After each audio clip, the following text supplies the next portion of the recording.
Assalamu alaikum, very good evening. Welcome to Sports for Asia Cup 2025. Yes. Pakistan के hopes are still alive. एक must win match तो हमने कल जीत लिया है, मगर बहुत सारी बातें हमें इस बारे में भी करनी है क्योंकि पाकिस्तान ने सर्वाइव किया है एक स्पिन स्टॉर्म इन अबू धाबी। 5 विकेट विन थी, कैंपेन अभी भी अलाइव है, मगर कोलैप्स का अलर्ट भी हमारे सामने है। तो चेस हमारा 138 in 18 overs versus Sri Lanka, which was 133 for 8. Man of the match थे Hussain Talat and Nawaz, who really finished the match, and then Shaheen's 3 for 28. So score छोटा था पर drama, yes, there was a lot of drama.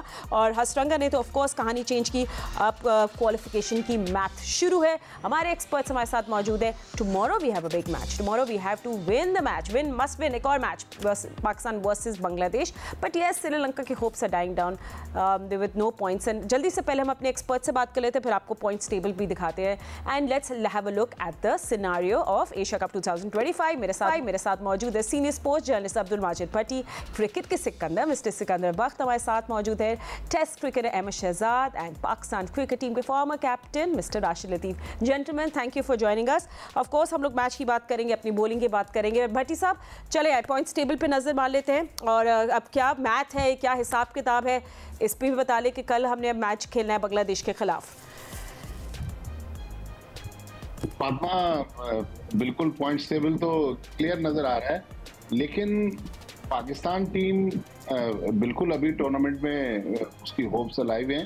लेकिन आज जो match होना है Bangladesh versus India, तो बांग्लादेश को यहाँ हारना पड़ेगा ताकि बांग्लादेश पहली डिफीट उसको हो। फिर जो आखिरी मैच है इंडिया वर्सेस श्रीलंका, अगर पाकिस्तान कल जीत जाता है तो फिर पाकिस्तान और बांग्लादेश, उनमें से मेरे ख्याल में अगर बांग्लादेश की टीम हार गई इंडिया से तो फिर पाकिस्तान को हराना पड़ेगा बांग्लादेश को, और हराकर पाकिस्तान आगे चला जाएगा। पॉइंट्स टेबल तो बिल्कुल क्लियर है, लेकिन इंडिया, जिसके लिए हमारे लोग तो अक्सर कहते हैं कि चलें अच्छा हुआ इंडिया हार जाए, लेकिन इस वक्त जो सिनेरियो उसमें इंडिया को जीतना पड़ेगा ताकि पाकिस्तान के लिए रास्ता आसान हो जाए।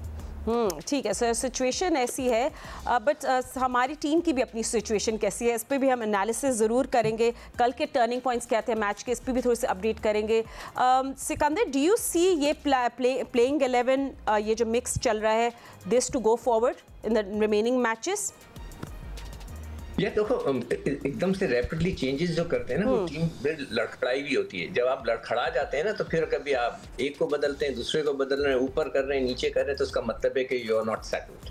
ये नहीं होना चाहिए। आपको अपनी एक लाइनअप लेकर चलना चाहिए। बहुत ही कोई ज़रूरत हो तो आप चेंज करें, मगर अभी तक हम ऐसा नहीं कर रहे हैं। कल जो है मिडिल ऑर्डर ने बहुत अच्छी बैटिंग की है, बहुत ही मुझे भी राशिद ने जो है बहुत अच्छा एक वैगन व्हील भेजा था, जिसके अंदर ये साफ नज़र आ रहा था कि दोनों बैट्समैनों ने जो 58 रन की पार्टनरशिप लगाई है। जब 80 पे 5 हो गए थे तो उस वक्त मैं भी लड़खड़ा गया था, भैया ये क्या हो गया, डर लगने लगा था। जितने लोग थे उन्होंने मुझे घेरा हुआ था। कल मेरे पास कोई ऐसा स्पॉट नहीं था खाली कि मैं वहाँ बैठता, मैं चारों तरफ लोग बैठे हुए थे, मैं कोना पकड़ा हुआ था, मगर ऑब्वियसली पाकिस्तानी आ जाते हैं, प्रॉब्लम हो जाती है। तो खैर वो उस वक्त सब ये कह रहे थे मारे गए, मगर बहुत अच्छा दोनों खेले, दोनों ने दोनों तरफ बैटिंग की, बहुत अच्छी बैटिंग की, और उससे साफ नज़र आता है कि जो लड़के हैं जो डोमेस्टिक क्रिकेट खेलते हैं, फर्स्ट क्लास क्रिकेट, उससे बड़ा फ़र्क पड़ता है। तो ये तो सब सही है। अब साइम की पोजीशन जो है गलत, वो ऐसी हो गई है कि डाउटफुल हो गई। क्या उसको खिलाना चाहिए या उसको एज अ बॉलर खिलाना चाहिए? अगर एज अ बॉलर खिलाना चाहिए तो वो बैटिंग, उसने कल बॉलिंग ही नहीं कराई। तो अब समझ में नहीं आ रहा है कि वो किस तरह सोच रहे हैं कि हसन नवाज को, मेरे ख्याल से कल हसन नवाज को अंदर होना चाहिए था, मगर वो नहीं हुआ। तो अब जो है हो सकता है हसन नवाज को लेकर आए, उसको ट्राई करके देख लें। अगर साइम से अगर रन नहीं हो रहे तो मेरे हिसाब से उनको लेकर, बॉलिंग बिल्कुल ठीक है, सब कुछ सही है बॉलिंग का। तो साइम का होने से ये होता है कि कभी ज़रूरत पड़े तो उसकी बॉलिंग काम आ जाती है। बिल्कुल, जहाँ मिस्ट्री स्पिन ने मैच को मिस्ट्री बना दिया था, वहाँ नवाज ने भी 18th ओवर को एक it was like an Instagram reel. I loved watching that over. But anyway, जिस तरह आप बात कर रहे हैं राशिद भाई, हुसैन तलत की भी, I mean I would like to see कि एक बड़े स्कोर जब हो बोर्ड पे ना, लाइक 180+, उसमें वो किस तरह बैट करता है। फिर मैं ज़रूर उनका टेम्परामेंट और देखना चाहेंगे, I am sure, but he did good yesterday. मगर जिस तरह सिक्कू बात करें कि हमें किसी तरह हसन नवाज को फिर एडजस्ट कर लेना चाहिए, but at expense of who? Saim Ayub ही, सर कोई फैंस यही बात कर रहे हैं उसकी। देखिए, अभी आपने हुसैन तलत की बात की कि हम बात कर रहे हैं कि 180 चेज कैसे करते हैं। हमारे लिए तो ये बहुत मुश्किल हो गया था। अगर ये आउट हो जाते ना तो हम बाहर हो गए थे टूर्नामेंट से। तो ये बहुत इंपॉर्टेंट मैच था क्योंकि अंडर प्रेशर थे नवाज भी और हुसैन तलत भी, जिस तरह से इंडिया के खिलाफ, और बहुत ज़्यादा दबाव आ जाता है बड़े मैच में, हाई प्रोफाइल मैच में आपकी परफॉर्मेंस नहीं आती। तो दोनों आराम से खेले। हुसैन तलत में भी देखे कामयाबी तो मिली उनको, 2 विकेट नो डाउट शाहीन ने ऊपर से आउट कर दिए थे, लेकिन 2 विकेट जो विकेट लिए हैं इन्होंने वो कमाल की थी। वहाँ पे वो रह ही गए थे बिल्कुल भी ना। बाकी आगे के मैचेस के लिए देखिए 180 रन चेज करना, अगर तो हुसैन तलत तक बात आ गई है, वो भी 50 रन चाहिए होंगे या 40 रन चाहिए होंगे ना चेज करने में। ऊपर वाले को करना पड़ेगा। जिस तरह से हमारे 4-5 प्लेयर्स तो फारिग ही, मतलब परफॉर्मेंस नहीं दे रहे। ये वही टीम है जो कि 11 खेल रहे हैं जिसमें 5 परफॉर्म कर रहे हैं, वो टीम जीते जा रही है, इंडिया के अलावा जीते जा रही है। ये भी एक डायरेक्शन तो जीतने की नजर आ रही है आपको। लेकिन जैसे साइम अय्यूब की बात करते हैं या मोहम्मद हारिस की बात करते हैं, कप्तान की अपनी परफॉर्मेंस की बात करते हैं, 3 तो आपके पास फिंगर पे हैं कि ये प्लेयर्स परफॉर्म नहीं कर रहे हैं और खेल रहे हैं और पाकिस्तान जीत रही है। तो इसका वजह ये है कि आपके पास जो क्वालिटी नजर चाहिए वो है नहीं। लेकिन हुसैन तलत या नवाज की मैं स्पेसिफिकली बात करूंगा, अभी उसी की उन्हीं की बात हो रही है। इन्होंने बहुत ही उम्दा बैटिंग की है, नो डाउट रन कम थे, लेकिन ये मैच का वैल्यू बहुत ज़्यादा हमारे लिए थी क्योंकि ये मैच जीतते तो आगे जाते ना, सेमीफाइनल में तो आ ही गए एक तरह से बांग्लादेश से। और मेरे ख्याल से आज का मैच बहुत इंपॉर्टेंट है। अगर बांग्लादेश आती है तो हमारे चांसेस बहुत ज़्यादा हो जाते हैं। एब्सोल्युटली, हम लोग फैंस दोनों मतलब मैचेस के लिए एक्साइटेड, जो आज खेला जाएगा and of course one tomorrow. And Ahmed, I think जो कोच नोट्स लिख रहे होंगे, because at one point we were 57 for 4, it was a sticky situation. तो चेज में हम लोग कहाँ गलत गए? आई मीन हमने देखा रोटेशन फ्रीज भी हो गई थी, 6 से 9 ओवर्स में हम देख रहे थे सिंगल्स का फ्लो भी टूट गया था। Then you had this dot ball pressure. आपके क्या नोट्स हैं for the chase? What went downhill? लेकिन थोड़ी चेज के लिए बड़ा इंपॉर्टेंट है, ऊपर से पहले 3 बल्लेबाजों में से एक जो है मैच को रीड करके लंबा जाए। यू एक्सपेक्ट कि सीनियर प्लेयर जिसके पास ज्यादा एक्सपीरियंस पता है वो जाएगा। तो फखर जमान एक तो फिर जो फेल हुए, ठीक है हम साइम अय्यूब की तो बात कर रहे हैं, कोई बात नहीं, वो फेल है, वो शायद अब 5 भी हो जाए। लेकिन फखर जमान का क्या करना है?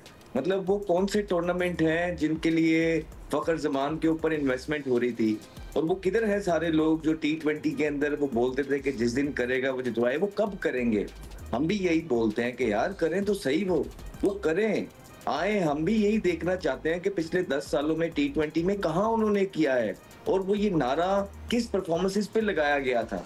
सिर्फ TSL, वो तो लाहौर कलंदर के लिए परफॉर्मेंस कर देते हैं, जो 10-11 सीजन खेले हैं, बीच में से 3-4 सीजन उनके अच्छे गए होंगे।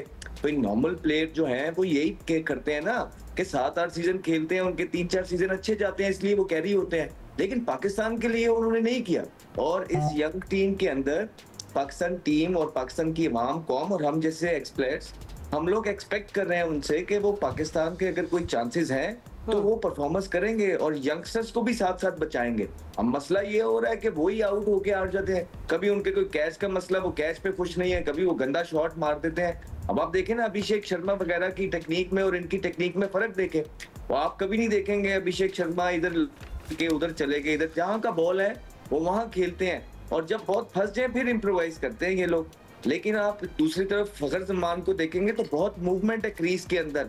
तो अभी तक उनको यही समझ नहीं आ रही है कि T20 के अंदर उन्हें किस मेथड के साथ जाना है, स्लो जाना है, तेज जाना है, उनका नंबर क्या है। इंजर्ड होते हैं, बाहर हो जाते हैं, इंजर्ड होते हैं, वापस आ जाते हैं, चौथे पे जाते हैं, ओपनर आते हैं, फिर ओपनर आके परफॉर्मेंस नहीं करते, फिर उनको तीसरे चौथे पे किया जाता है। पाकिस्तान के अंदर कुछ लोग हैं जिन्हें पाकिस्तान सिर्फ एडजस्ट ही करना चाह रहे हैं। अजहर अली के साथ हम देखा करते थे कि अजहर अली को सिर्फ एडजस्ट करने की कोशिश होती थी, किसी तरह टीम के अंदर वो एडजस्ट रहे, ऊपर नहीं तो नीचे, नीचे नहीं तो ऊपर। इस तरह के और भी प्लेयर्स रहे हैं, उनमें से एक फखर जमान भी है कि बाहर नहीं करना है, किसी और को नहीं खिलाना है, ऊपर नहीं होगा तो नीचे लेके आना है, नीचे नहीं होगा तो ऊपर लेके जाना है। फखर जमान के करियर T20 में कुछ इसी तरह की स्टोरी रही है। कुछ छोड़ के नहीं जाएंगे वो इन हालातों के लिए, अपने आप के लिए भी 10 साल उन पे जो इन्वेस्टमेंट की थी। मेरा ख्याल है कि अभी तक अगर उन्होंने इस एशिया कप में परफॉर्मेंस करके सिंगल हैंडेडली, अल्लाह करे पाकिस्तान फाइनल में पहुंचे और भारत के अगेंस्ट मैच ना जितवाया, तो वो 10 साल की काफी ज्यादा प्लेयर्स की तरह इन पे भी जो T20 के अंदर इन्वेस्टमेंट होगी वो वेस्ट होगी। तो भट्टी साहब आप एग्री करते हैं? जी जी जो अहमद बात कर रहे हैं ना, इसी किस्म का शिकवा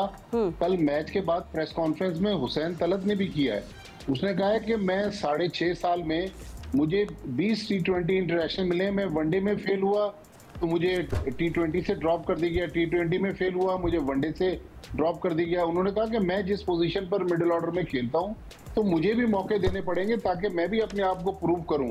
तो उन्होंने किसी का नाम नहीं लिया, लेकिन जिस तरह साइम को मौका मिल रहा है, फखर को मिल रहा है, कप्तान को मौका मिल रहा है, तो अब प्लेयरों ने नाम नहीं ले रहे बच बचा के। बहरहाल उनका शिकवा है कि भाई हमें भी प्रॉपर चांस दिया जाए, हमें भी पूरा मौका मिले ताकि हम अपने आप को प्रूव कर सकें। जी जी बिल्कुल, उन्होंने बोला था कि मिडिल ओवर्स में बैटिंग करना बड़ा मुश्किल होता है, ही वांट्स के एक अच्छी लॉन्ग स्ट्रीक उनको मिले। अच्छा चलिए बॉलिंग पे हम लोग बात करते हैं। जी जी एक और जो हुसैन तलत ने बात की, उन्होंने कहा कि पाकिस्तान में अब मिडिल ऑर्डर में 4-5 ही बैट्समैन रह गए, उनमें से मैं भी एक हूँ। चलो ठीक है, ये हुसैन तलत ने बात तो सुन ली। अगर सिक्को अब हम लोगों का पावर प्लान बॉलिंग का क्या हम लोगों ने अब व्हाट हैव वी डिसाइडेड कि अबरार के जो है will use him in the middle, what is your mystery spin counter as well? I think ये बैटिंग के तौर पे करें, पर हमारा स्पिन टेम्पलेट अब क्या होगा against Bangladesh, because this is Bangladesh cutters versus Pakistan finishers, but मुझे पता करने कर हमारा बॉलिंग प्लान अब क्या होना चाहिए। I want to get to that. यार देखो अभी जो कल जो 3 पेसर्स ने गेंदें की है, बल्कि 4 ने किए, तो हुसैन तलत ने भी आउट किए, उसने भी बॉलिंग की, फहीम ने की, हारिस ने की और उसने की, शाहीन ने।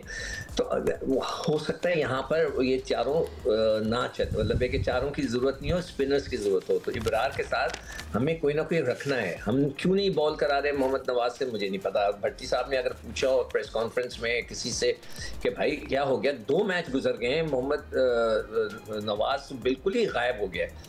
अगर ऐसा लग रहा है कि जी या तो वो अनफिट हैं, ऐसा तो नहीं होता कि एक बॉलर को आप कहें कि हमारा बेस्ट लेफ्ट आर्म स्पिनर है और फिर वो 2 मैचों में बॉल ना कराए। ये पिचेस तो स्पिनर्स के लिए, तो ये बड़ा एक क्वेश्चन मार्क है। अगर हुसैन ये अपना मोहम्मद नवाज बॉलिंग नहीं करा रहा तो फिर आपके पास बॉलर तो रह गए ना, आपके पास फिर कौन है? अब आगा जो है उसने कल 1 ओवर कराया, उससे पहले बॉलिंग ही नहीं कराई, तो ये बड़ा डाउटफुल हो जाएगा। इसलिए तो मैं कह रहा हूँ कि साइम को आपको रखना पड़ेगा नीचे, आप उसको बैटिंग दें बिल्कुल और बॉलिंग करवाएं, अब उसको बॉलर ही बना दें। अब क्या कर सकते हैं, वो अगर सईद अनवर नहीं बना, सईद अजमल ही बना दें, उसको कराएं बॉलिंग। अब क्या कर सकते हैं, आपके पास होना तो चाहिए ना कोई बॉलर। आपके पास वो बॉलर नहीं है, यहाँ पर तो सारे स्पेसर्स नहीं चलेंगे, you have to have spinners. तो अब ये डिसाइड करना है, या फिर सुफियान को खिलाएं उसकी जगह लाकर, देख लें आप किसको खिलाना चाहते हैं। तो मेरे हिसाब से तो एक बॉलर स्पिनर और होना चाहिए अगर मोहम्मद नवाज बॉलिंग नहीं करा रहे। अदरवाइज मोहम्मद नवाज को बॉलिंग 100% करानी चाहिए। I don't know why is not bowling. ये कोई फार्मूला नहीं है कि लेफ्ट हैंडर आ गया तो मैं बॉल नहीं करूंगा या उसको बॉल नहीं कराई जा रही। मुझे तो कुछ चीजें बिल्कुल नहीं समझ से बाहर हैं, तो अभी मैं क्या कमेंट्स दूं। मेरे हिसाब से तो नवाज को खेलना चाहिए और बॉलिंग करानी चाहिए। उसको बॉलिंग नहीं कराता तो it's useless. Asha, that's yeah, because if he's here as a star all-rounder, he should bowl and he does bowl very well. And Rashid भाई, I think आप भी एग्री करेंगे। और क्या हम आप लोग जब राशिद भाई बात करें, हम क्या बैकग्राउंड में आप लोगों को बेस्ट इकोनॉमी रेट भी दिखा दें एशिया कप में किन बॉलर्स का है? जी राशिद भाई, let's have a look at that as well. और आप ये नवाज वाली बात पे आपको एडिशनल कमेंट्स देना चाहते हैं तो उस पर भी बात करें। नहीं, नवाज को बॉलिंग तो करानी चाहिए ना। अभी कल का मैच हुआ, हमें अच्छी पिच मिल गई, टॉस जीत गए, ऊपर से आउट कर दिए, अच्छी जगह पे बॉल की है। तो हर मैच में शायद ऐसा ना हो। शाहीन जिस दिन आउट करते हैं उसका फर्क पड़ता है। और कल देखें पहले और तीसरे ओवर में उनको विकेट मिली है। मौका मिला नहीं, शायद 6 के 6 ओवर हमारे पावर प्ले में पेसर्स ने करा दिए। फिर फहीम अशरफ ने अच्छी बॉलिंग की बीच में, और फिर हुसैन तलत से भी बॉलिंग करवानी पड़ी और उन्होंने बॉलिंग अच्छी की, 2 विकेट लिए। तो वहाँ पे ज़रूरी नहीं समझा कि साइम अय्यूब से बॉलिंग की जाए। इसका मतलब है कि जो गलतियां आपने पिछले मैच में की थी वो आपने दोहराई नहीं और अच्छी कप्तानी की। यही होता है ना कि उसमें जो क्रिटिसिज्म मिला उनको या हुआ उनके ऊपर, वो बिल्कुल ठीक था। आपने जो गलतियां की, फहीम अशरफ से नई बॉल नहीं करवाई थी, यहाँ पे की उन्होंने अच्छी बॉलिंग की। जहाँ तक नवाज का है, नवाज तो खेल ही ऑलराउंडर रहे हैं और कप्तान खुद भी एज ए ऑलराउंडर खेल रहे हैं। साइम अय्यूब ऑलराउंडर नहीं थे, अब उनको बनाया जा रहा है और उनकी क्रिकेट उनकी तबाह हो रही है और डिसीजन उनकी बॉलिंग से ही हुआ है। उनको पता है कि मैं बैटिंग नहीं करूंगा, बॉलिंग करके टीम में आ जाऊंगा। नवाज गुड बैट्समैन, उनको हम और ऊपर खिला सकते हैं और कल उन्होंने दिखाया है उसको खेल के। विदाउट बॉलर बॉलिंग किए वो कितने अरसे चल जाएंगे, बड़ा मुश्किल काम है कि वो ज़्यादा अरसे चल सके। इसीलिए कप्तान को चाहिए कि उनसे बॉलिंग कराए। साइम अय्यूब बॉलिंग कभी कभार अच्छा लगता है, लेकिन मेरे ख्याल से मोहम्मद नवाज को बॉलिंग करनी चाहिए। तो जिस I think Ahmed you will also agree, मगर हमारी फिक्स लिस्ट क्या होनी चाहिए for the next game, for the new game? I mean left right rotation maintain करना है, हारिस को आप अर्लीस्ट स्लॉट दे दो if two left handers come in to play. I mean what do you want to do? ये एक हमें plan पूरा अपना बनाना पड़ेगा। So what are your suggestions? इस जो कॉम्बिनेशन यहाँ लेके गए हैं इसके हिसाब से तो आइडियली ये होना चाहिए कि दूसरा फास्ट बॉलर भी होना चाहिए जो नया बॉल से बॉलिंग करे और डेप्थ में भी। ठीक है, हमारे पास हारिस रऊफ है जो कि नए बॉल से नहीं करते शाहीन के साथ, लेकिन चलें फहीम अशरफ ने बकदरे डिसेंट बॉलिंग की है इस मैच के अंदर, तो समझ आती है कि आपका कॉम्बिनेशन उनके साथ ही बन रहा है, तो एटलीस्ट नया बॉल आप उनसे कराएं। एक ये हो गया। दूसरा, आप साइम अय्यूब को एक्स करते हैं और मोहम्मद हारिस को आप ऊपर लेके आते हैं और उसके बाद नीचे हसन नवाज को आप इन करते हैं। इस तरह जो भारत के खिलाफ आपका मेन मसला था मिडिल ऑर्डर के अगेंस्ट, जब मिडिल ऑर्डर पे 43 बॉलों पे 43 बॉल्स पे 48 रन हुए थे, यहीं पे आपको बेसिकली मसला नजर आया था। तो इससे वो भी आपका सॉर्ट आउट हो जाएगा। प्रॉपर मिडिल ऑर्डर बैट्समैन है हसन नवाज, फ्यूचर है।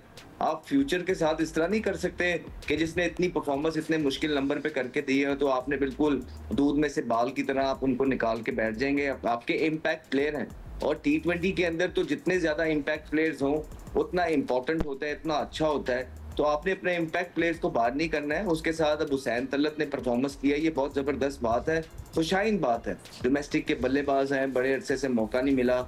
इंडिया के अगेंस्ट थोड़ा ज्यादा की इतना प्रेशर गेम उनको खिला के अगर स्टार्ट भी करना था तो किसी छोटे मैच से स्टार्ट कर लेना चाहिए था उनसे, लेकिन कॉम्बिनेशन का फुकदान था, पहले से प्रेपरेशन उसकी थी नहीं, तो जिसकी वजह से ड्यूरिंग द टूर्नामेंट चेंजेस करने पड़े। Like hope for the best, लेकिन मुझे तो यही समझ आती है कि साइम अय्यूब की जगह हारिस के ऊपर आ जाएंगे और जो हसन नवाज है वो अंदर आ जाएंगे और फहीम अशरफ नया बॉल कर लेंगे और हारिस रऊफ डेप्थ तक चले जाएंगे, कुछ यही था। और आगा का बॉलिंग करना, देखिए नवाज नहीं इंजर्ड है, बस उसको बॉलिंग नहीं करा रहे हैं, ठीक है। वो वर्ल्ड बेस्ट था 2 दिन तक और 2 दिन के बाद पता नहीं क्या हुआ, उसको बॉलिंग नहीं करा रहे हैं। अगर वो इंजर्ड होते तो वो प्लेइंग 11 में होते ही ना, ये कंफर्म बात है।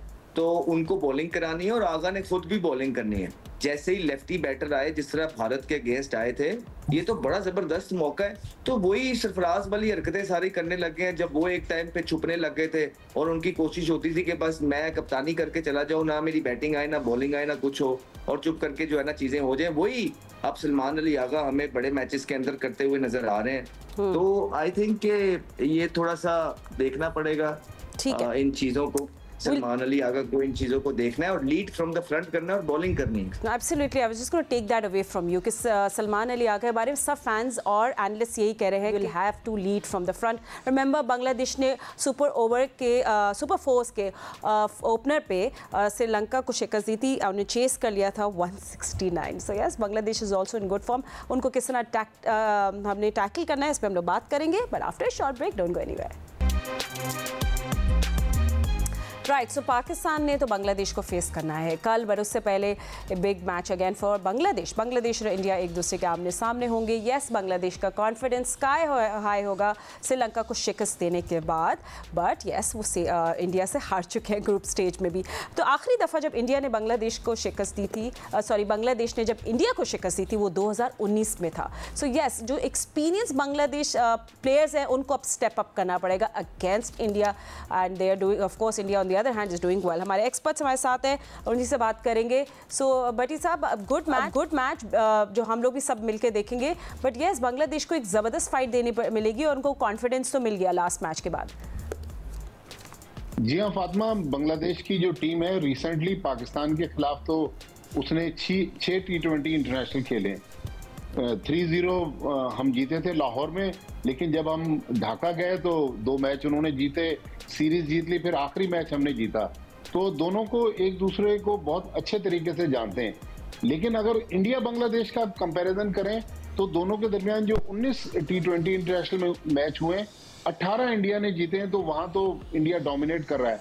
लेकिन फिल सिमंस जो उनके हेड कोच हैं, उनके आने के बाद आप देखें बांग्लादेश की टीम एक बिल्कुल डिफरेंट टीम नजर आ रही है। सैफ हसन जिसने अभी श्रीलंका के खिलाफ मैच जितवाया था, तौहीद, ये सब नए लड़के हैं लेकिन बड़े जबरदस्त प्रॉमिसिंग प्लेयर हैं। और जो सबसे अच्छी बात है जो हमारे यंगस्टर्स में नजर नहीं आती कि वो स्ट्रेट बैट से खेलते हैं, इधर उधर नहीं चलाते कि क्रॉस खेल के विकेट थ्रो कर दें।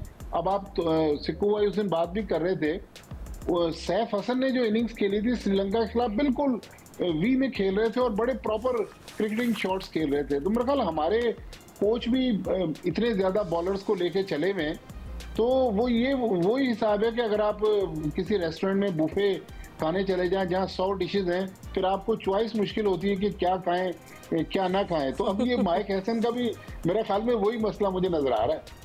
Talking about a buffet, I mean, it was I'm actually feeling hungry right now. But Sikandar, I think coming into this tournament, Bangladesh की भी वही problem थी, inconsistency at top. And अब अब I think वो concern थोड़ा सा इनका relax हो गया with Saif and Tauheed जो runs बना रहे हैं. But Tanzid Hassan and then Liton Das, लोगों को step up करना पड़ेगा if they want to win this match. यार पिछला जो मैंने मैच देखा था वो देखिए, एक मैच अब आप अच्छा खेल लेते हैं ना तो कॉन्फिडेंस लेवल आपका बढ़ जाता है। तो वो आई एम श्योर बांग्लादेश को ये जो उनका जो कॉन्फिडेंस है वो ऊपर आया हुआ होगा।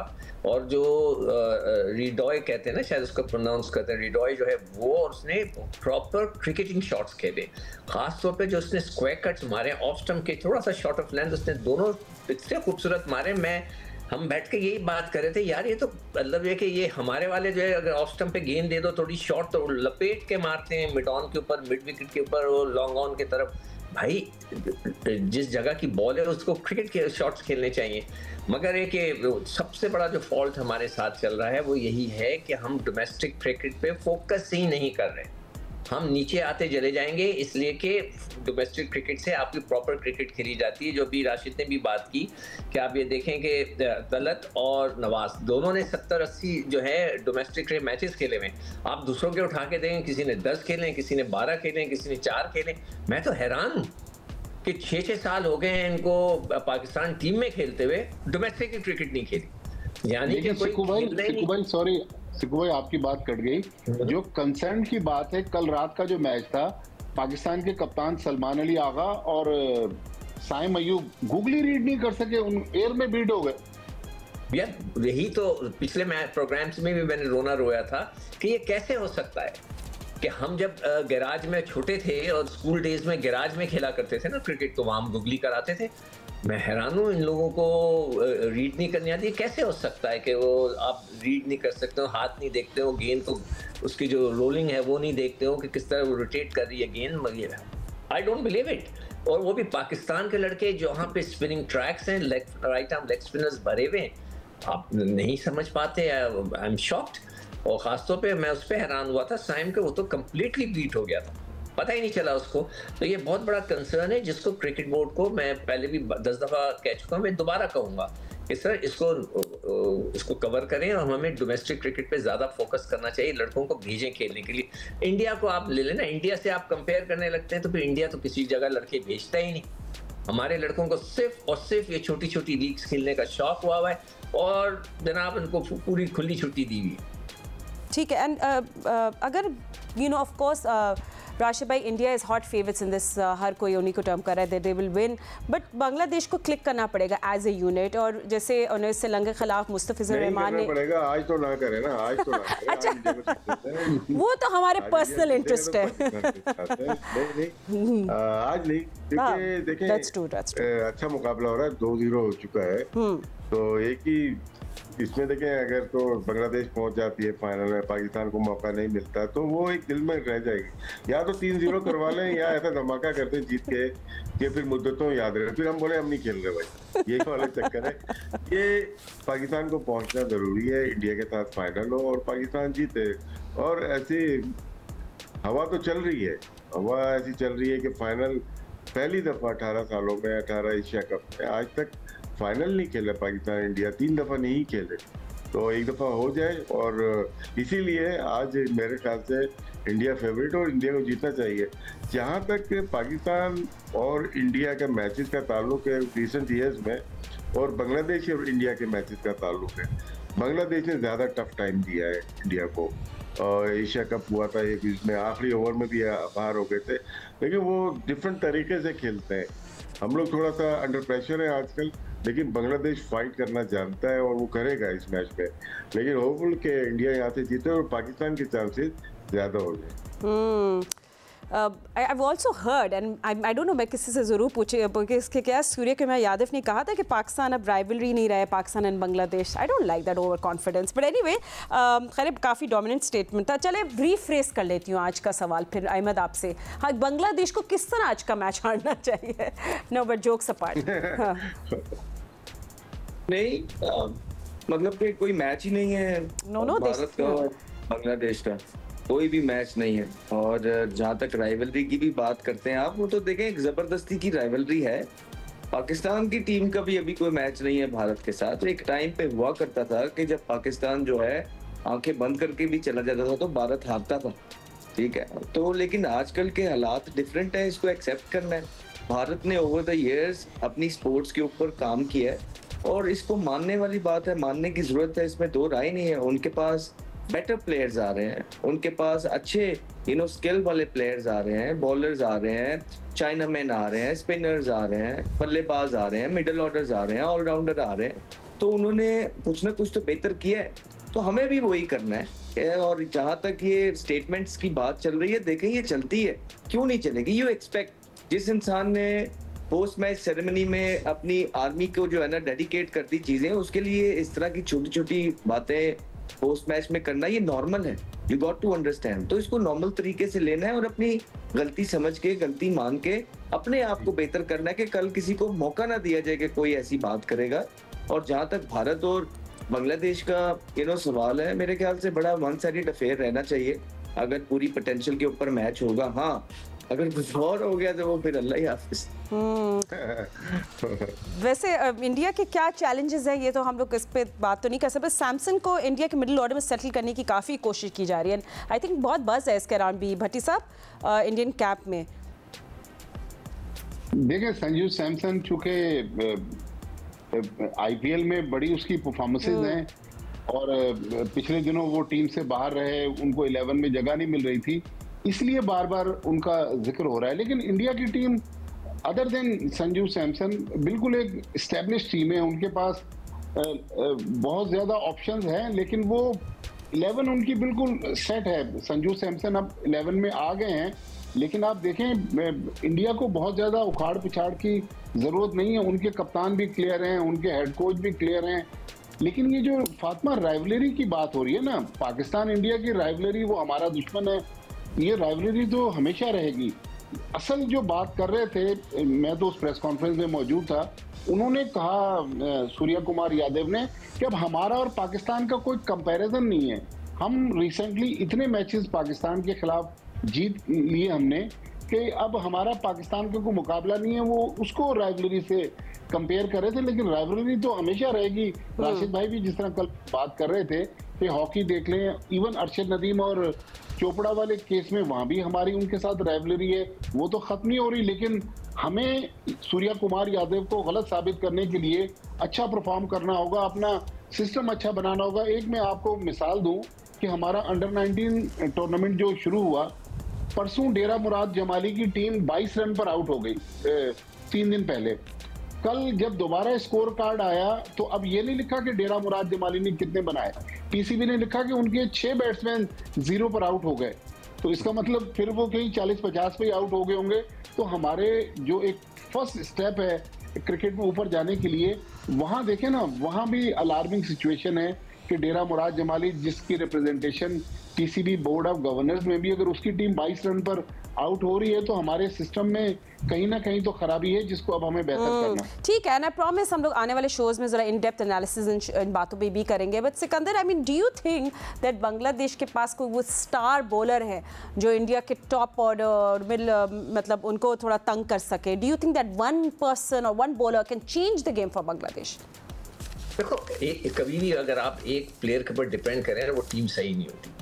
मैं ये जरूर कहता हूँ कि इनके जो लड़का है ना, जो ये नया बॉल करते हैं, तस्कीन है जैसे, ये बड़ा अच्छा गेंद करता है, और उनका मुफस्सुर रहमान वो भी अच्छी गेंद करता है। तो ये इनके सीमर्स अच्छे हैं, और अगर उन्होंने टॉस जीत के उन्हें अंदर डाला इंडिया को, और सामने जो गेंद करते हैं जिस तरह के वो करते हैं, तो वो तीनों बॉलर्स का एक सैफुल्ला भी एक लड़का है, वो भी बहुत अच्छी गेंद करता है, तो और वो बहुत अच्छी गेंद करेंगे। मैंने उस दिन उसको नासूम जो लड़का है उसका, आई थिंक मैं सही प्रोनाउंसिएशन करने नसीम अहमद है, वो लिखते नासूम है।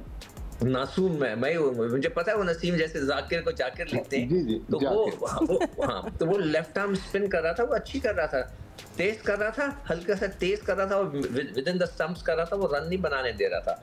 तो बॉलिंग उनकी इतनी बुरी नहीं है, खासतौर में मुझे सीमर्स उनके पसंद है, जो ऊपर से अच्छी सीम करते हैं। तो अब देखते हैं कि कल क्या करते हैं वो। It will be very important. Toss भी बड़ा इंपॉर्टेंट होगा, अगर बांग्लादेश टॉस जीतता है तो वो भी उनके एडवांटेज में जाएगा। Of course they will be शाम के गेम्स में ड्यूक ने स्पिनर्स को भी कॉम्प्रोमाइज़ किया, so yeah you have to check, toss is going to be important today. Bangladesh को आज का मैच हम लोग चाहते हैं अपने एस्पेक्ट से वो हारे, ताकि पाकिस्तान के चांसेस और हो आगे जाने के, but may the best team win. How about that? Anyway, thank you so much हमारे एनालिस्ट जिन्हें हमें ज्वाइन किया है। आज के मैच की अपडेट्स आपको मिलती रहेंगी। अभी इतना ही वक्त है, अल्लाह हाफिज़।